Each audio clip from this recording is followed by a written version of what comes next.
Tuesday, October 10th, 2017. You are listening to Inception Radio Network, voice of the fringe majority. This is Carol Carl with UFO Headline News.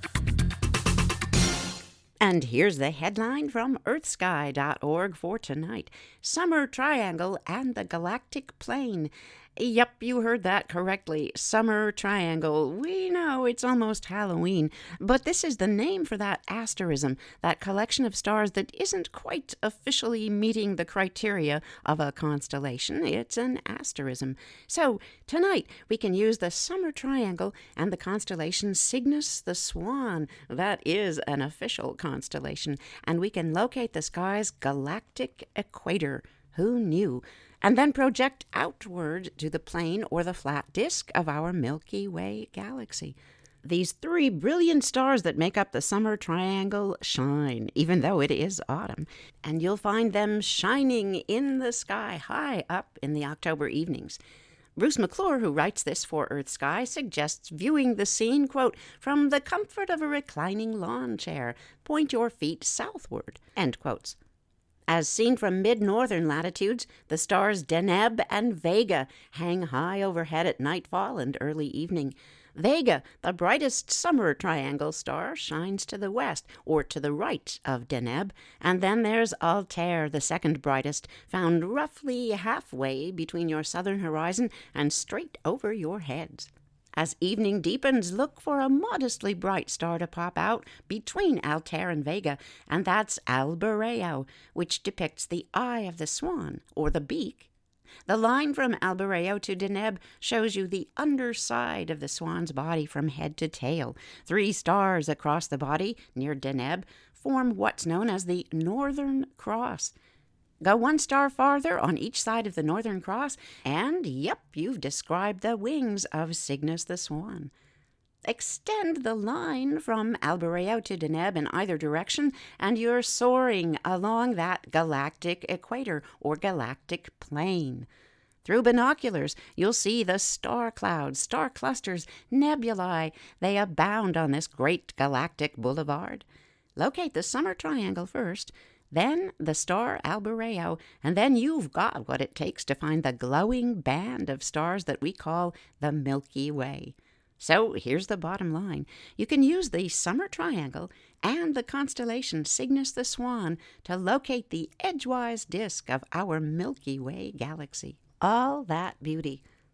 We've got a lot of sadness with our beauty in Northern California. Lots of fires, 15,000 homes lost so far. Santa Rosa has been hit. And yes, that is the heart of the wine industry for California, but it's more than that, it's people's homes.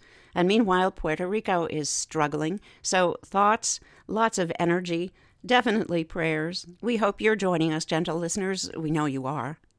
Here's something. Headline: the moon may have had an atmosphere for 70 million years. We found this story in Newsweek, written by Janissa Delzo. Blue sky on moon? Not likely, but scientists re-examining old rocks brought from the Apollo missions now believe that our orbiting satellite may once have had a thick atmosphere. The research, published in the journal Earth and Planetary Science Letters, reveals that ancient volcanoes from about 4 billion years ago may have created an atmosphere that lasted for about 70 million years before eventually fading away. The scientists from the Lunar and Planetary Institute found that the volcanic samples, quote, carried gas components such as carbon monoxide, the ingredients for water, sulfur, and other volatile species, end quotes. Researchers used calculations to figure out how much gas rose from the volcano's lava in order to form that atmosphere. They discovered the atmosphere was at its thickest, somewhere between 3 to 4 billion years ago. Quote, this work dramatically changes our view of the moon from an airless, rocky body to one that used to be surrounded by an atmosphere more prevalent than that surrounding Mars today, end quotes. And that's from study author Dr. David Kring. He works with the Lunar and Planetary Institute.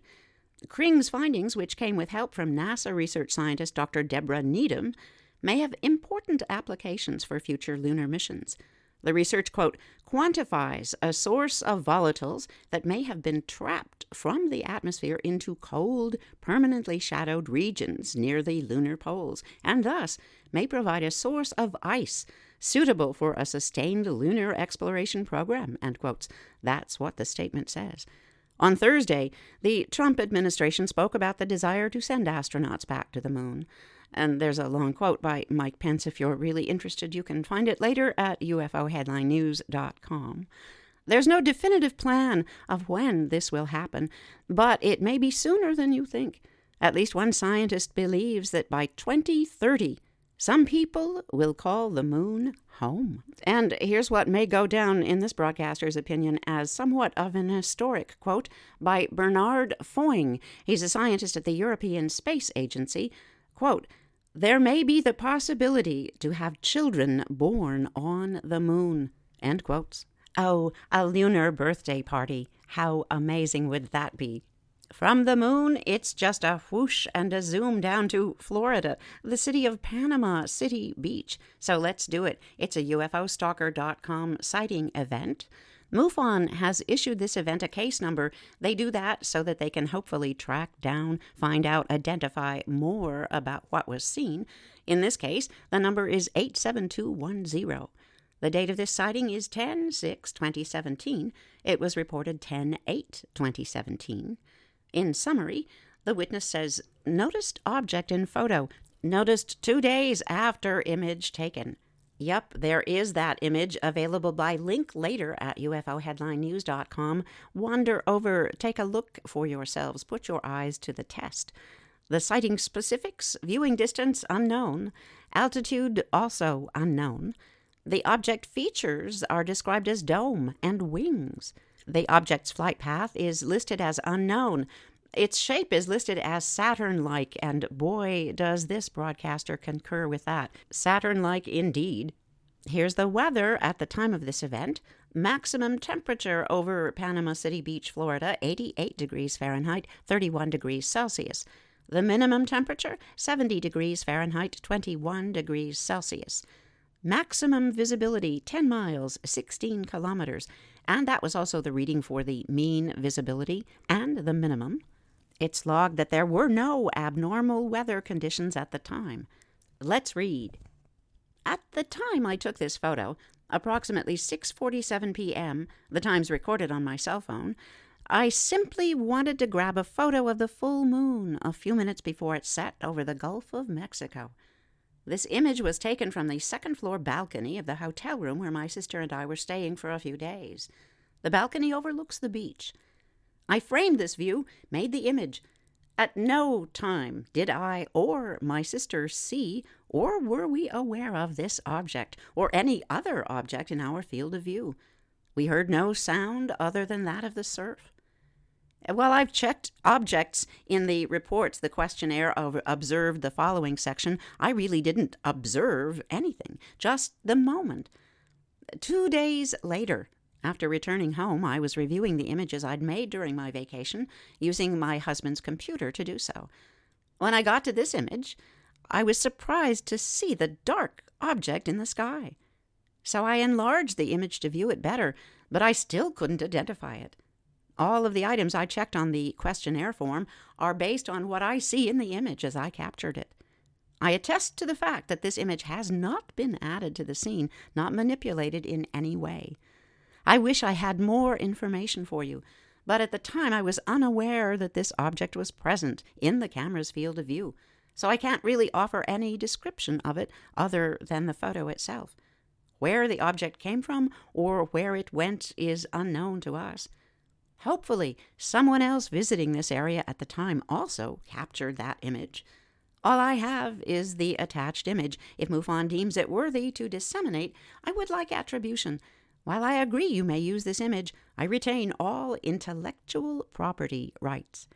Well, do we sense a trending now in wanting to hold on to one's rights of extraordinary photos? And we totally understand.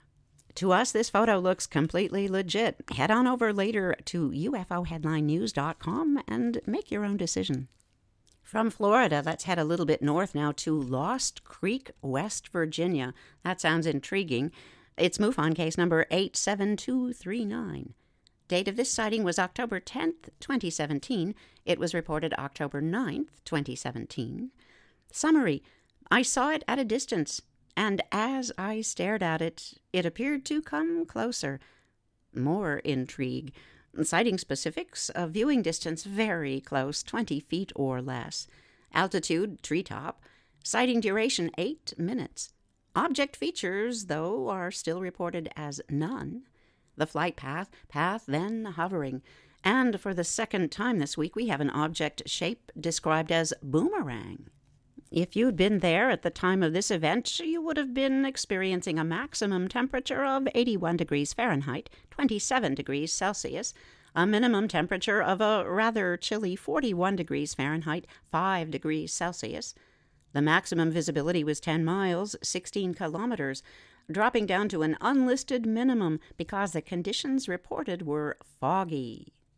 So we're foggy in Lost Creek, West Virginia, where our witness says, I saw it at a distance, and as I stared at it, it appeared to come closer. It was mostly just a large light. It only came to my attention because I was talking on my ham radio, and I started getting some type of loud static. Now, this was very upsetting because I had just found a female human on the radio to talk to, so I walked outside to smoke a quick joint. I could not tell much about the object because the lights were so bright. I couldn't make out much of a shape till later when the object was leaving. I noticed that my cat, who's called Snots, would not look away from the object. After the object left, I started walking with a limp, and my cat seems to have some serious kind of eye infection. I only saw this for a couple of seconds, but when I sat down on the couch, I realized I must have fallen asleep because suddenly I was hearing the morning news and the sun was coming up. I'm very confused about the timeline of the events. I would like someone to contact me to discuss this further. Oh, well, we're holding any judgment in check. It's just that clear-headedness in a foggy condition might have helped a little bit. Maybe we should just file this one away under the Ballad of Mr. Limp and Snots the Cat. Oh, here's a sighting from Quakertown, just in time. Quakertown, the city in Pennsylvania. It's MUFON case number 87245. This sighting took place October 8th, 2017. It was reported October 9th, 2017. And here's the summary. Observed 3 UFOs triangulating with orb activity. The sighting specifics tell us the viewing distance here was 101 to 500 feet, the altitude 500 feet or less. This sighting duration was 5 hours, according to this report. The object features, other. The flight path, stationary. Object shape, diamond. Meteorology didn't seem to be an indicator here. Maximum temperature, 77 degrees Fahrenheit, 25 degrees Celsius. The visibility factors were not unusual. 10 miles, 16 kilometers was the maximum. The minimum, 2 miles and 3 kilometers. In other words, absolutely nothing abnormal here weather-wise. Here is the sighting account in the first-person, raw, unedited words of our witness. Here is my account of many unidentified objects myself, my girlfriend's father, and I experienced last night in Quakertown. In the morning, in the hours of 10:08:17. I did not keep an accurate track of time when it all started. I went to bed at 7:30 a.m. when it started to get light, and there wasn't anything visible. Imagine standing on the 50-yard line of a football field. You are standing with a camera in the neutral zone above the center. You are to record the play as it happens around you. You can't because you're standing in the middle of it. I have great video of this event, but the totality of how massive it was cannot be captured because everything was happening around us. We were in the center of it all. Also, if you've ever tried to record a full moon, it looks like a very small light. So realize the video that I have does not even begin to capture the colors. They were much more clear and pure at first hand. The trees in this campground are very tall. I would guess 100 feet. My girlfriend and her father and I did not figure out the totality of everything around until probably an hour into the event. My girlfriend and her father and I were sitting around the campfire. We were all facing the same direction. I just saved hundreds of dollars by switching to Geico. I'm so happy, I feel like I can fly. Disclaimer, you will not be able to fly by switching to Geico. This is against the laws of physics and nature. If you find yourself flying, please seek professional and/or medical help immediately. In the unlikely event you find yourself flying, you might be a superhero, or a pigeon, or a superhero named Pidgewoman, who was bitten by a radioactive pigeon. If you are indeed Pidgewoman, Geico retains all licensing publishing rights in the event Pidgewoman the movie becomes a top-grossing Hollywood blockbuster. Geico. 15 minutes could save you 15% or more. It was a humid night. There wasn't any wind at all. The fire was a very clean campfire. There was very little smoke. As we sat there, it began to get very windy on the treetops above us, but it wasn't windy below at all. Acorns began dropping like flies out of these trees for what I would guess would be 15 to 20 minutes. And I would guess this was around 1:30 a.m. The acorns were landing all around us. None of us thought anything unusual about it. My girlfriend went to bed. Now, at this point, as far as I could see, there was nobody else up at the campground. After she went off to bed, her father and I noticed small orange lights, not a foot off the ground, and maybe 30 yards in front of us. They'd changed from light orange to dark orange. They were small, and there were also white lights with them as well. Again, tiny, tiny lights. And then my girlfriend's father started to notice orbs. He saw these flying around him. He saw them with his naked eye. I couldn't see them. I grabbed my phone, and in looking through the camera on my phone, I could see the orbs. They'd move no higher than 10 feet off the ground, literally off the ground. I got up to walk towards the small lights, and these orbs would come towards me. I photographed a little blue orb. The video I have of this orb is not blue. By the way, at one point, my girlfriend's father saw 8 of these orbs.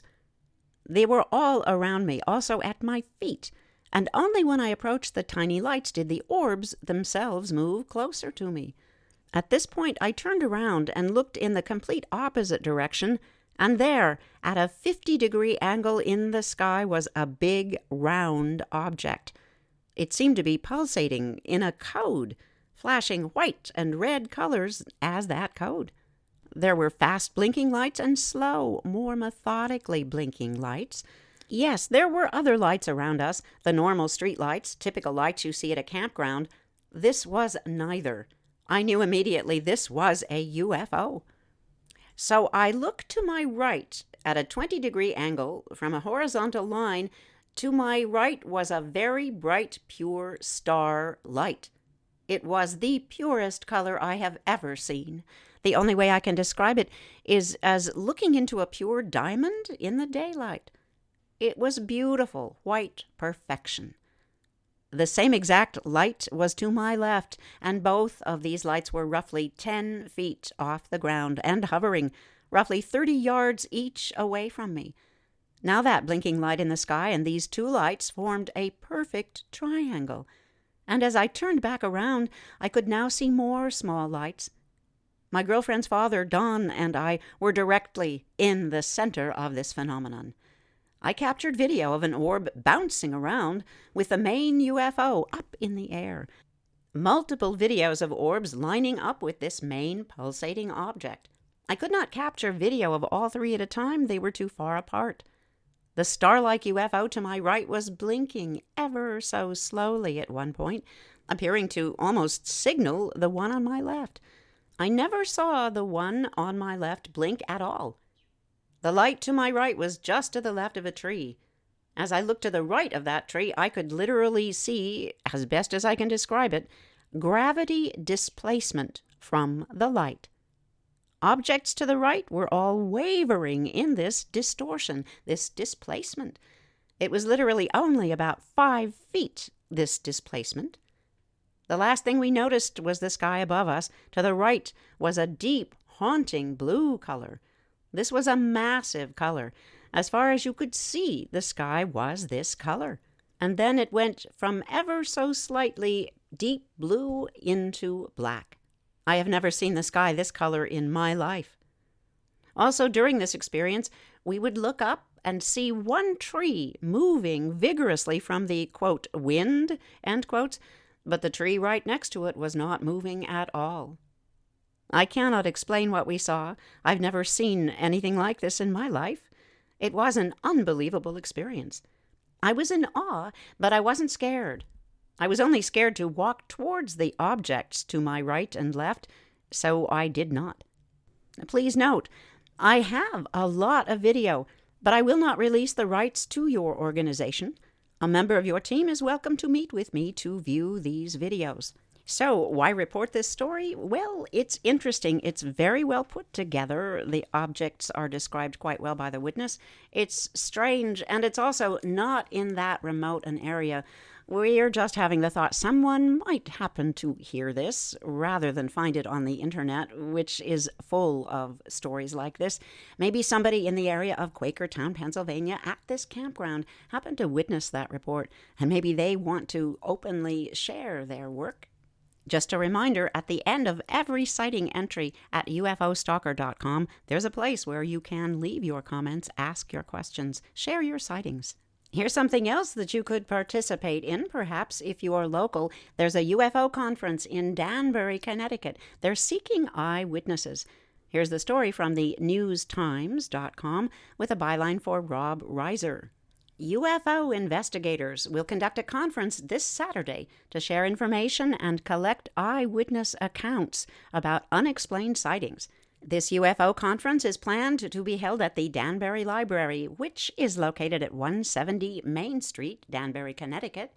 UFO researcher and author Linda Zimmerman will be among the presenters. Linda Zimmerman, you might recall, gentle listeners, is one of the main proponents of the what happened in the New York Hudson Valley, the Hudson Valley UFO flap. She'll be there. In fact, it says right here, her presentation will focus on the wave of UFO sightings in the New York Hudson Valley and Western Connecticut in the 1980s. This event is planned to be held from 10 a.m. to 5 p.m. It's going to include quite a roster, by the way. Radio hosts Paul and Ben Eno, author Rosemary Ellen Guiley, and UFO investigator Sean Sirois. So if you dwell in that particular region of the Nutmeg State, Connecticut, head on over, see what you can find out. And if you've got an account to share, that's a place to do it. What we've got to do is say goodbye for this broadcast. All the clocks on the wall in all the time zones tell us we have to go because that's a wrap. Thank you for listening to Inception Radio Network. Follow today's broadcast at UFOheadlinenews.com. Loving kindness. Take care of each other. We're all in this together. This is Carol Carl. See you tomorrow. I just saved hundreds of dollars by switching to Geico. I've never felt more alive. Disclaimer. Geico cannot guarantee you will feel more alive. You either possess functioning respiratory and circulatory systems, or you do not, or you are a zombie. If you are indeed a brain-starved zombie and you would like to save money on car insurance, the Geico legal team applauds your excellent life choices, even in your shambling afterlife. But we strongly encourage you to visit geico.com or download the Geico app. Please stay a minimum of 500 feet away from our large and presumably delicious, delicious brains.